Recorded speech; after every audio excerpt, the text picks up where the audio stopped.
All right, everyone, this is Tim with Online Big Blue, bringing you the best in New York Giants sports talk and entertainment. Miss me yet? I think you do. Just wanted everyone to know that we are going to be doing a live stream on May 16th to announce the new host of Online Big Blue.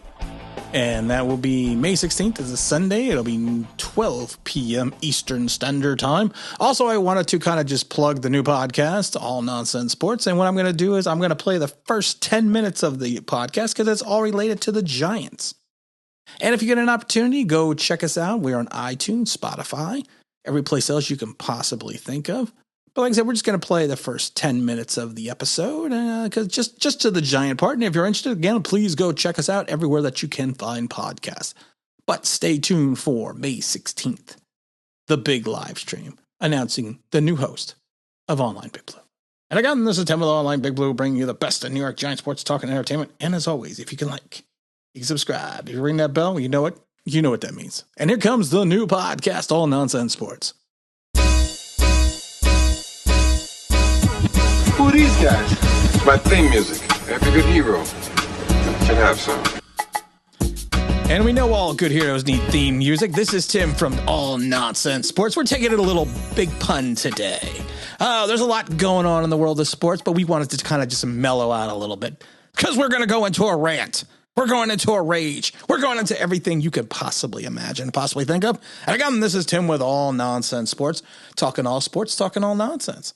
We're going to talk a little football. We're going to talk a little basketball. We're going to talk a little bit of everything under the sun. But I wanted to get into something. Everyone knows that, or most people know, I'm a Giant fan. I had a Giant YouTube channel for a couple of years and kind of stopped doing it recently, only because of the fact there's some shenanigans behind the scenes with YouTube. And you know what? I enjoy podcasts a little bit more. But I want to talk about the Giants draft. And I want to talk about something that came out today in Sports Illustrated about Daniel Jones and Joe Judge. But let's get into the draft first. It's the ridiculousness of fans that really crack me up. And it's their ability to compartmentalize and then justify certain aspects of the draft. And just stay with me for a second here.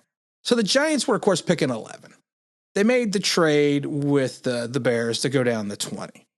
Now, for weeks, if you watch social media and the news and everything else on the Giants, and this can be with any team, doesn't have to be just with the Giants, you look at what they're doing and you see all the players that the teams want to draft and players want to draft and, you know, who everyone wants to bring in. And then draft day comes. And then you make a trade like the Giants did. And I laugh because they took Toney out of Florida. Now, no newspaper, no beat writer, no prognosticator had Toney ever going to the Giants. Never had him going above 28, maybe in the 30s, maybe in the low second round. But with the fan base, and this doesn't just go with Giant fans, this is with all fans, with the fan base immediately has the reaction of, why did we draft this guy? And they're upset. But then as the progression of the draft goes on, it's all of a sudden, well, you know, he could do this and he could do that. And he could potentially do this for the team. Okay, for the last 6-8 weeks or whatever it was leading up to the draft, no one ever thought of this guy. And then all of a sudden, he is the greatest player since sliced bread. He is going to add every bit of his athleticism and enthusiasm to the team. He is going to make them better. He's going to make them the $6 billion man. He's going to be better than he was.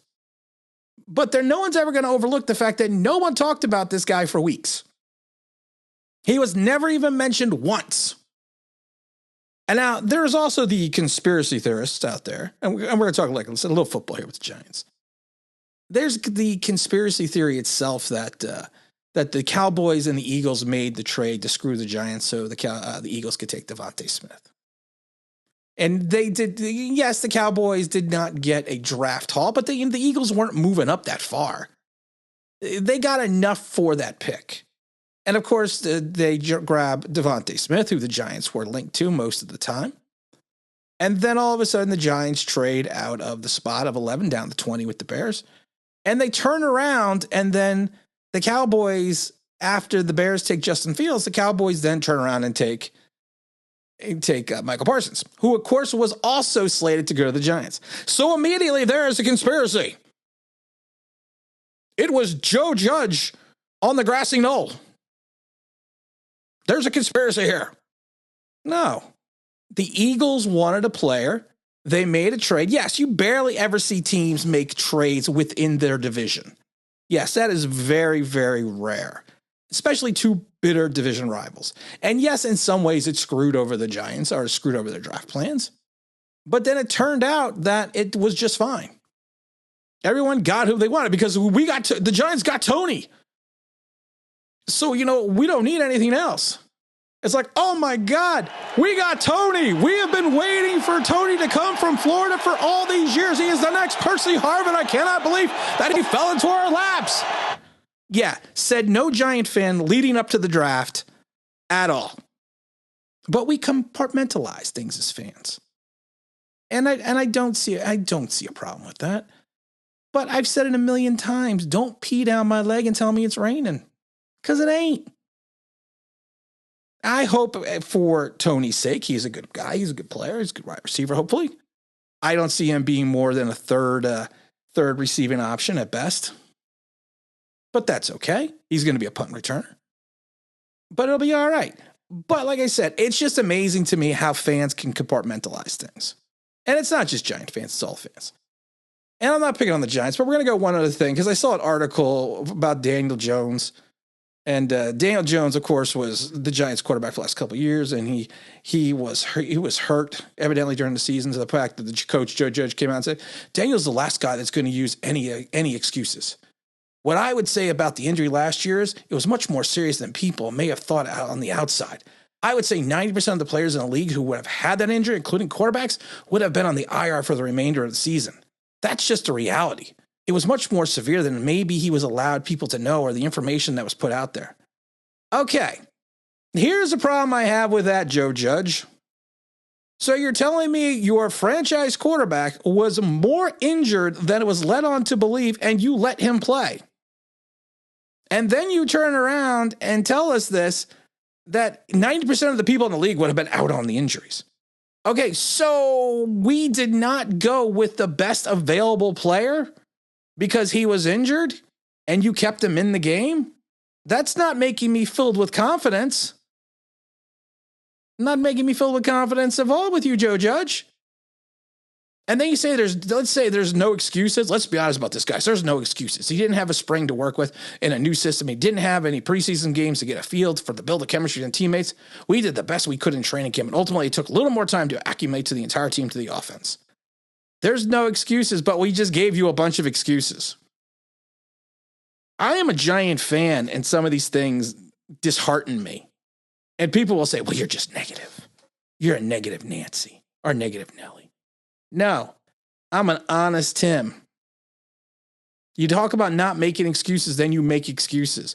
You talk about how you allowed your franchise quarterback to play during the season when he did not probably give you the best option to win because he was limited in his mobility, and I'm supposed to be happy about that? Please. Moving on a little bit to the NFL, of course, we have our old buddy Aaron Rodgers. Mr. Discount Double Check. He's unhappy in Green Bay. He doesn't want to be in Green Bay. He wants to go someplace else. He doesn't feel like he doesn't feel the love in Green Bay. There's no love for Aaron Rodgers. They're not building around him. Okay. Aaron Rodgers, my friend. You had the number 1 ranked defense in the league last year. Just throwing that out there. The team drafted, you had the number 1 offense. Yeah, I said offense. I don't remember what I'm saying. I'm so fired up today. You had the number 1 offense in the league last year. You did. The team went out and basically went and tried to rebuild the defense on the fly to give you a better opportunity to turn around and fix the situation. And now you're going to tell us you are considering retirement unless the Packers fix things to his liking. Maybe you need to go discount double check some things. And then it turned out that the Green Bay Packers and the 49ers spoke briefly in the draft. And the The 49ers evidently offered a plethora of picks to turn around and get Mr.